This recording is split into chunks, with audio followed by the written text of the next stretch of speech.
সে যাই হোক, আমাদের যেহেতু আর একটা জায়গায় নিমন্ত্রণ ছিল, বাবারা এখানে প্রসাদ খেয়েছে, তবে আমি, কাকি আর মা বলেছিলাম শুধু ফল প্রসাদ খেয়ে চলে যাব। তবে জেঠিমণি এটা শোনার পর 5 মিনিটও বসেননি, দই, মিষ্টি, পায়েস কত কিছু নিয়ে চলে এসছে।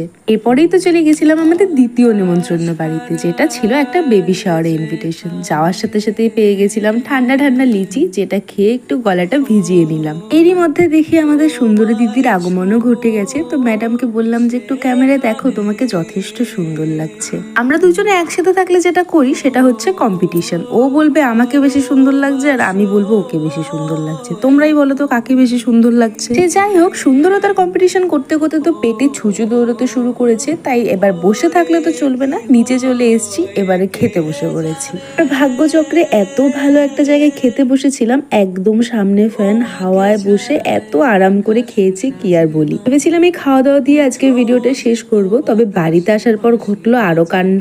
খাওয়া দাওয়া শেষে বেশ আইসক্রিম খেতে ইচ্ছে করছিল, তাই ফেরার সময় দুটো বাটারস্কচ নিয়ে এসেছিলাম। খুলে আমি খেতে শুরু করেছি, এরই মধ্যে দেখি প্যাকেটের থেকে আরেকটা হাওয়া কোথায় গেল, গিয়ে দেখি আমার বাবার খাওয়া শুরু হয়ে গেছে। কি আর করা যাবে, এগুলো নিয়ে হাসি ঠাট্টা শেষ করে ঘরে গিয়েছিলাম চেঞ্জ করতে, এরই মধ্যে আর এক কাণ্ড ঘটিয়ে ফেলি। একেবারে নতুন একটা নেল পলিশ কি করে যে হাত লেগে পড়ে গেল, আর পড়ার সাথে সাথে একদম ছিন্ন ভিন্ন হয়ে গেল। সব এন্ডিং তো আর হ্যাপি হয় না, আজকে না হয় একটা স্যাড এন্ডিং দিয়ে ভিডিওটা শেষ করি। টাটা।